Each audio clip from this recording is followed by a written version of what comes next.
Alors, Yacine Palais, on s'est réveillé, ou tout au moins les habitants de Kaloum se sont réveillés aujourd'hui avec la peur au ventre, ça tirait dans tous les sens, mais les choses se précisent.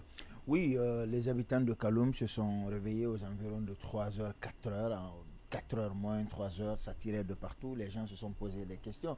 Vous savez, c'est comme ça que les gens ont été réveillés un certain 5 septembre, et donc on se posait beaucoup de questions parce que les tirs étaient nourris.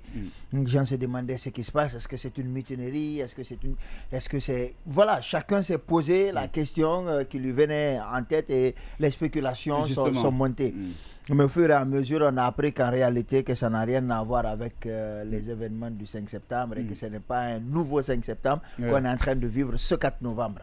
Et donc finalement, on s'est rendu compte que c'est un commando qui serait venu au niveau de la maison centrale et qui aurait libéré un certain nombre de personnes, notamment le capitaine Dadis.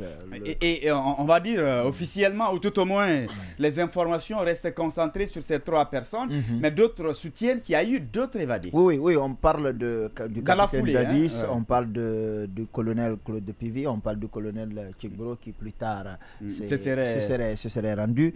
Également des informations faisaient état de Blaise Gomou qui se serait aussi évadé, mais dans cette foulée, vous savez, il y a de la confusion, il y a une cacophonie. Certains se seraient faufilés et puis auraient pris la poudre d'escampette. Alors, ce qui s'est passé après, c'est que des checkpoints ont été mis en place pour chercher à comprendre ce qui se passe, mais surtout pour éviter que le commando ne réussisse à partir loin. Je ne sais pas ce qui s'est passé dans le cas du colonel Tchekbro, mais dans un premier temps, il était quand même parti. Ensuite, on nous apprend qu'il ne serait pas d'accord avec cette idée d'évasion et qu'il se serait rendu. Maintenant, après Kaloum, il y a eu Dixine qui vient directement après Kaloum, où il y a eu aussi des tirs. Oui, mais ce volet, est-ce que ce n'est pas révélateur de quelque chose quand on nous dit qu'il était avec eux, qu'il aurait dit qu'il voulait faire pipi, et qu'on lui a dit d'accord, et qu'il a profité pour s'échapper? Est-ce que c'est pas un peu facile? Est-ce que ça veut dire que pratiquement on est venu le faire sortir sans qu'il n'y ait un plan préalable ou qu'il y ait concertation? C'est difficile à dire, mais ce que je sais, c'est que la maison centrale est depuis quelque temps sous étroite surveillance. Ce n'est pas comme la maison centrale habituelle. Et depuis le procès, quand tu vas, tu constates qu'il y a une certaine sécurité, même pas une certaine sécurité, mais une sécurité certaine à ce niveau-là. C'est complètement différent. Il y a, je ne sais pas si on appelle ça des chars, il y a quand même du matériel militaire lourd et impressionnant aux abords de la maison centrale. Donc je ne pense pas que quelqu'un, le premier venu, puisse oser aller les libérer. On sait qu'il y a eu des évasions récemment de prisonniers et tout.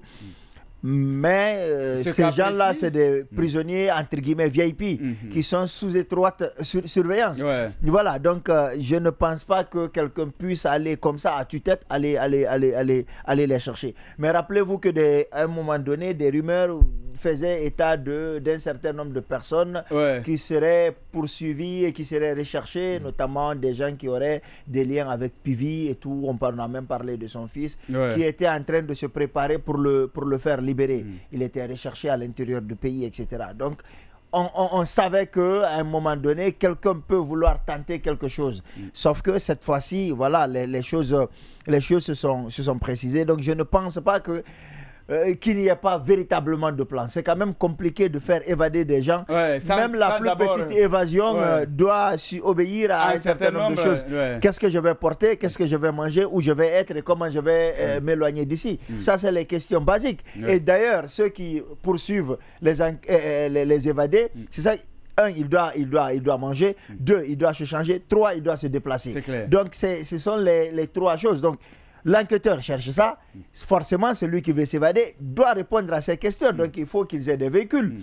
Il faut qu'ils aient un lieu où ils vont aller après rester jusqu'à ce que, jusqu'à ce que les enquêtes ou alors la chasse entre guillemets, la chasse aux évadés s'arrête un peu. Sinon, ils ne peuvent pas sortir parce que Dadis, partout il va passer, on va savoir que Dadis est passé. Il faut donc avoir un endroit où rester. Donc, je ne pense pas, s'il est dedans, je ne pense pas qu'il puisse faire une telle évasion sans aucun plan. En même temps, vous n'êtes pas en train de parler d'idiots là. Vous êtes en train de parler de commandos aguerris, des gens qui ont fait la guerre, qui savent comment ça fonctionne. Donc attention, on ne peut pas me dire qu'ils n'avaient aucun plan. C'est des gens qui ont fait de... Je veux dire, ceux qui étaient en détention, est-ce que ça sous-entend pas qu'ils n'avaient pas été peut-être consultés en amont?